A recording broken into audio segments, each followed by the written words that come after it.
When I did come out to the world, so to speak, it was very beautiful, flamboyant, and I'm here and I'm so proud. 2 days after that article posted, I had about 2,000 emails from closeted athletes. What are some of the biggest challenges you faced as LGBTQIA+ athletes? To exist, yeah. Oh, that was good. Yeah. Hey everyone, I'm Tom Daley. And this is Towel Talk, where I'll be meeting Adidas athletes and allies to show that the locker room is a place of camaraderie where everyone feels welcome. A safe place to discuss, improve, and recharge. Let's meet our lineup. I'm Laysia Clarendon, and I play for the Los Angeles Sparks. Hi, I'm Jo. I'm playing from the Stonewall FC team in London, and I'm in the Women and Binary team. My name is Hudson Taylor.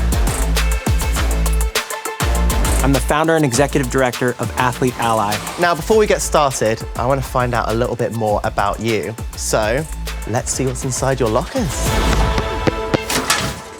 Now, before I see what is in everyone else's locker, I feel like it's only fair that I show you what's inside mine. And this is a little canvas that my son made. How old was your kid when they made this? He's 5, and he wanted to make these little heart balloons because he said that when I'm far away, that the balloons could fly to me. The next thing that I always have with me is my knitting. Wherever I go, I always bring it. It was my way of being able to sit down, switch off. It's almost like my mindfulness as well. I'm able to everything just quiets down. Then we have my chamois, which is something that every diver has. And of course, it's got the rainbow moment going.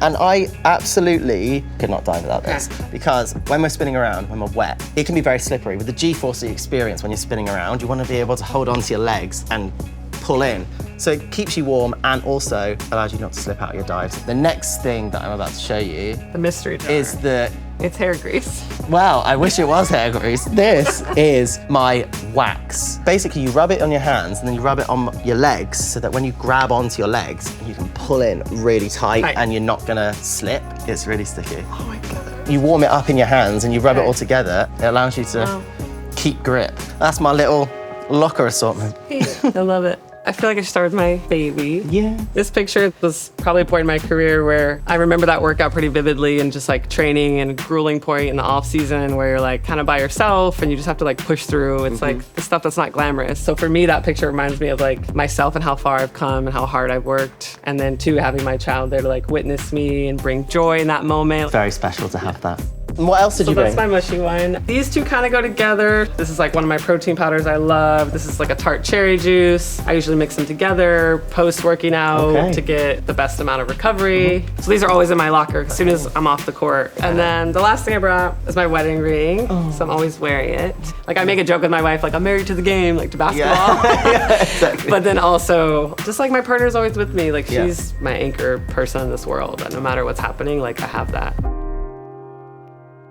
All right, Jo, can you tell us what is inside your locker? Yes, of course. My brown beanie, my favorite one. Really used, as you can see. Yeah. I think that I had it on my first friendly game and I won. I was a top scorer. And from that time on, I think I just kept it as my lucky charm. And what else did you bring? A photo of my partner some years ago. We are in a distant relationship, so I don't get to see her as much. So it's important for me to have a mini photo of her. I was very long distance at the beginning with my husband as well. Having those pictures close to you is special. It's valuable, yeah. So what is this colourful piece of kit? Yeah. This is the Stonewall jersey. Stonewall is a team that I joined 3 years ago. It's the first queer team of London. So in the team we do play a mixture of women, non-binary and trans people. And this jersey is really valuable for all of us. What do you think wearing that jersey means to you? When you put it on, is it your superhero moment? It is a superhero moment, but also I feel really proud of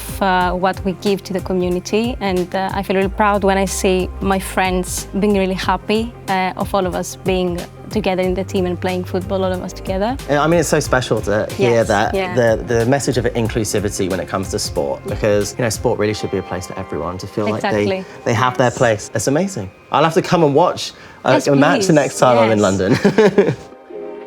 Now, Hudson, what do you have in your locker for us today? I have a couple things. This very special headgear. My life kind of changed because of this sticker. I was a 3-time All-American in college, but I was a theater major, so I was in 2 very different worlds. Kind of got to this place where I realized that my team was more homophobic and sexist, and my sport was less welcoming than it ought to be. And so my senior year, I decided to wear this sticker to show my support as an ally to the community. Got in a lot of heated debates with my teammates. One of my coaches pulled me aside and said, you know, Hudson, would you be willing to do an interview about why you wear the sticker? I didn't know it at the time, but he was closeted, so he was there kind of hearing me have this fight with my teammates. But then I did this interview, and about 2 days after that article posted, I opened up my inbox and I had about 2,000 emails from closeted athletes from across the country. Kind of just blew me away. A 2-second choice could make a really big impact. That was really the genesis of me wanting to start a nonprofit, Athlete Ally. It's kind of founded on this belief that there's never been a successful social justice movement for a minority group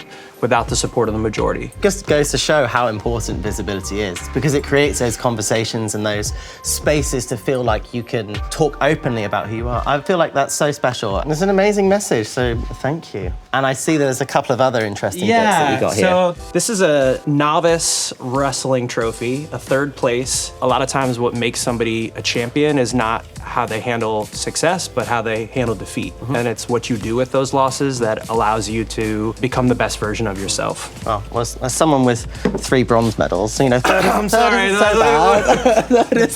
But like, that's the drive, right? That's like what keeps you showing up. And then I see this, and I'm quite intrigued by this. This is a deck of cards. So I started wrestling when I was 5, and for me, it was always really important to have that balance. And a deck of cards was the way that I could like not get completely consumed by the anxiety of having to compete. We're gonna go freshen up, and then we'll be back in a bit.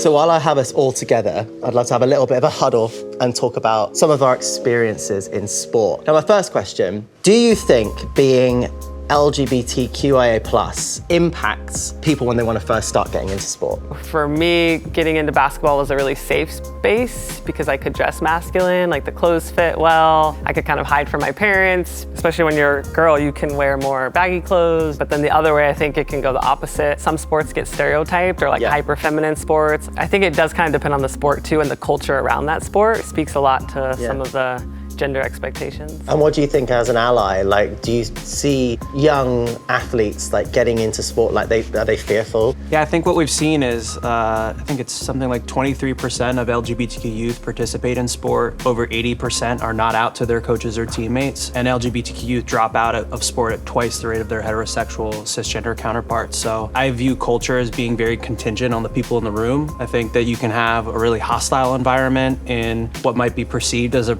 inclusive, progressive sport. But if you have the right teammates, the right captains, the right coaches who are actually showing up for each other, speaking out as allies, some of those barriers can be done away with. And what are some of the biggest challenges you faced as LGBTQIA+ athletes? To exist. Yeah. Yeah. To be visible, I would say, and to prove all the time that you're good enough. Yeah. Oh, that was good. Yeah.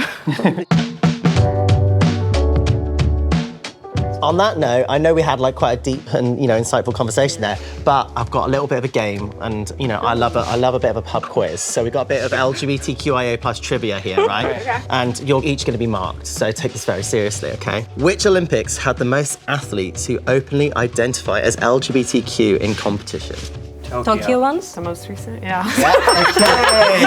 Okay, 1 tick. Bonus question for that one. How many athletes actually identified openly? 85. Oh, I'd say, you're not fair. I don't know. I thought you knew it. I would say around 67. What do we got here? 79. 186. Oh. Which is actually more out athletes in that Olympic Games compared to all of the previous ones combined. Wow. It's big. Which female LGBTQIA tennis star made history by defeating Bobby Riggs in the iconic Battle of the Sexes match in 1973? Billie Jean King. Yes. Okay, we all know. Okay, tick. Okay, I feel like, Joe, you have to be able to get this one. No The pressure is on you. No pressure. What are the Stonewall FC team colours? Pink, white, and blue. I'm assuming you know. That was the colour of the jersey anyway, we saw earlier. Okay. Who was the only out athlete at the Tokyo Olympics to take home more than one medal? It has to be a sport where you can win more than one medal. Tom Daley. Yeah! I can see in his eyes. I mean, I didn't write these questions, okay? Okay, true or false? Billie Jean King founded the Women's Sport Foundation. True. True. Well done. I feel like we all learnt a lot. Mostly about you, but I know. Anyway, I feel like me and Leisha are going to go off and have a little bit of physio now. So I'll see you back in the locker room in a bit, but we're going to head off. Yeah. Let's go.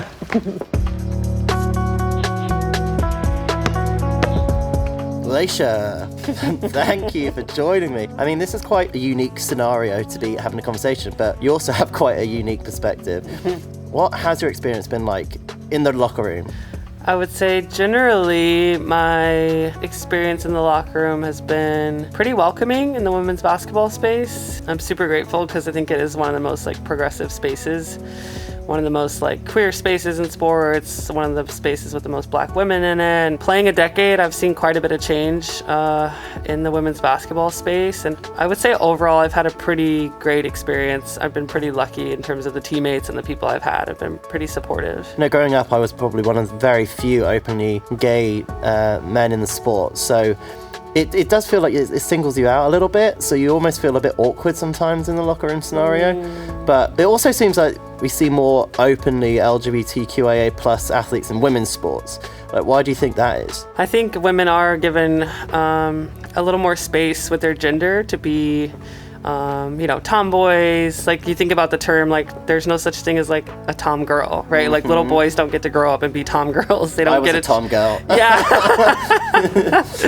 That's amazing. But all of those kind of stereotypes, I think, hold a lot of men back. It's hard for guys because there's not a lot of folks out. You're gonna have to be one of the only. That's the scary thing about coming out in sport, I think, is that feeling of it's a huge responsibility as well, because it's almost like you're thrust into being some kind of activist or advocate, even if you just want to be you just want to be able to exist. Did you feel that way? Yeah, I came out because I felt like I didn't want to lie, and I didn't want to be ashamed of who I was anymore, because growing up being queer in sport, you do feel a whole lot of shame, even if you are supported and accepted. So being able to overcome that and just be like, you know what, I'm going to be me, and if you don't like it, lump it.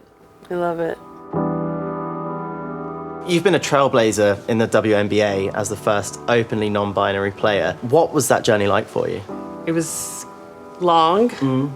I think behind the scenes, people see the outward journey, but they don't always see all the journey to self-love and self-acceptance behind the scenes. So then when I did come out to the world, so to speak, it was very beautiful and flamboyant and I'm here and I'm so proud. I did not expect the amount of fanfare and support that I got. It was overwhelming in the best possible way, but it was overwhelming. There were so many trans and non-binary fans. People would come to games with signs. They'd be like, I had top surgery too, screaming when I would run through the tunnel, and I was like, oh my God, that's amazing. Thank you so much for having this deeper, more insightful conversation. It's been really special, so thank you. And we should go rejoin the rest of the team. All right.